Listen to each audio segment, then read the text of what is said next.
جو رات کی تاریکی میں بھی صحرا میں چلنے والی چونٹی کی آہٹ تک سن لیتا ہے. اور درود و سلام ہو ان ہستیوں پر، درود و سلام ہو ان ہستیوں پر جن کے تقدس سے اور جن کے تصدق سے یہ زمین و آسمان قائم و دائم ہے. خدا کا ذکر کرے ذکر مصطفیٰ نہ کرے، خدا کا ذکر کرے ذکر مصطفیٰ نہ کرے، اور ہمارے منہ میں ہو ایسی زبان خدا نہ کرے. اور در بطول پر ایسا کبھی نہیں دیکھا، در بطول پر ایسا کبھی نہیں دیکھا، کوئی سوال کرے اور وہ عطا نہ کرے، کوئی سوال کرے اور وہ عطا نہ کرے. برائے خوشنودی محمد والے محمد بلند تر سلام.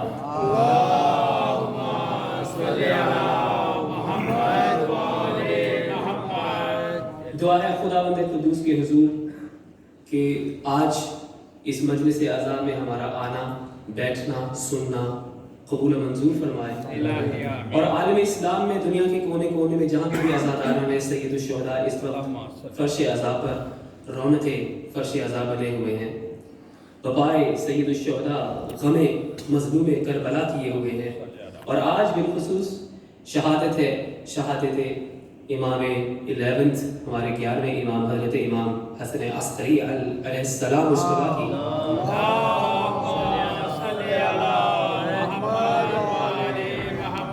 اور آج کی مجلس الحمدللہ ادارہ معارف اسلام حسینیہ میں جو بپا کی گئی ہے، اس کو خصوصی طور پر اسپانسر کیا گیا ہے حجت الاسلام والمسلمین مولانا ظفر عباس صاحب قبلہ کی طرف سے. ہم دعا گو ہیں کہ خداوند قدوس مولانا کی توفیقات میں برکت فرمائے، آپ کا اس مجلس میں کنٹریبیوٹ کرنا جو ہے وہ قبول و منظور فرمائے.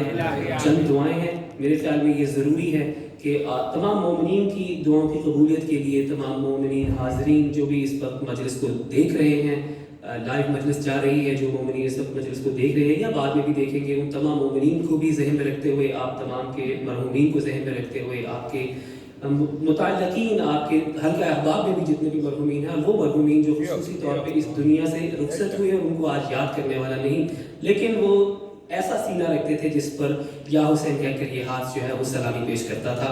ان مومنین کو بھی ذہن میں رکھیے. اور آج کی مجلس کی روح رواں مولانا ظفر نقوی صاحب کے خاندان، آپ کے خانوادے کے، آپ کے متعلقین کے جتنے بھی مرحومین ہیں، ان کو ذہن میں رکھتے ہوئے، اور بالخصوص ذاکرہ اہل بیت سیدہ محسنہ بیگم نقوی، سید ظہیر حسن نقوی، الحاج محمد Rashid Hillah, Zainab Rashid Halla, and all the marhumin of the family who are associated with Maulana Sahab, please recite a loud salawat. Allahumma salli ala Muhammad wa ali Muhammad. سورہ فاتحہ کی تلاوت بھی کی گئی تو میرے خیال میں یہ مناسب ہوگا کہ ایک مرتبہ پھر صلوات پڑھ کر ایک دفعہ سورہ فاتحہ کی تلاوت بھی کر لیجیے. اللہم صلی علی محمد و علی محمد. بسم اللہ الرحمن الرحیم.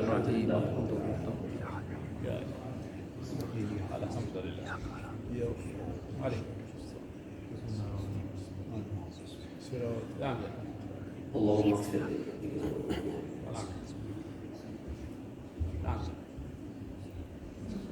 اور حبیب خدا ختم الانبیاء بلند تر صلوات. اللہم صلی علی محمد و علی محمد. بلا تاخیر انتہائی ادب اور احترام سے میں درخواست گزار ہوں حجت الاسلام والمسلمین مولانا سید ظفر عباس نقوی صاحب قبلہ سے کہ وہ آئیے اور آج کی مجلس سے فضائل و مصائب محمد والے محمد بیان فرمائیں. آپ کے استقبال کے لیے نعرہ تکبیر، اللہ اکبر، نعرہ تکبیر، اللہ اکبر، نعرہ رسالت، یا رسول اللہ، نعرہ رسالت، یا رسول اللہ، نعرہ حیدری، حیدری، برائے خوشنودی محمد والے محمد صلوات. اللہم صلی علی محمد و علی محمد.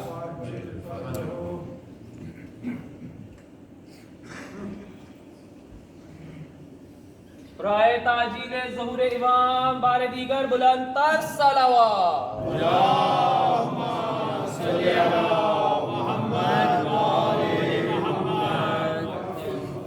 مولا حسن عسکری علیہ السلام دے قاتلاں تے لعنت.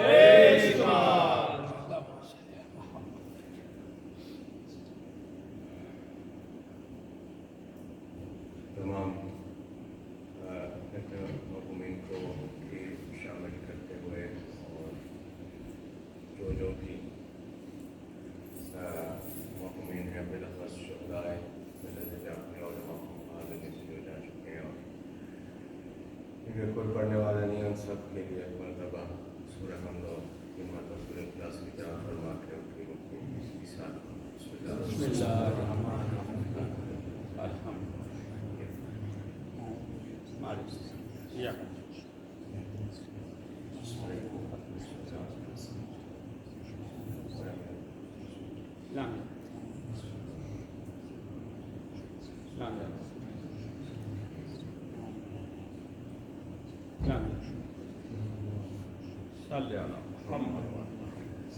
اعوذ باللہ من الشیطان الرجیم بسم اللہ الرحمن الرحیم الحمد للہ رب العالمین والصلاة والسلام والتحیۃ والاکرام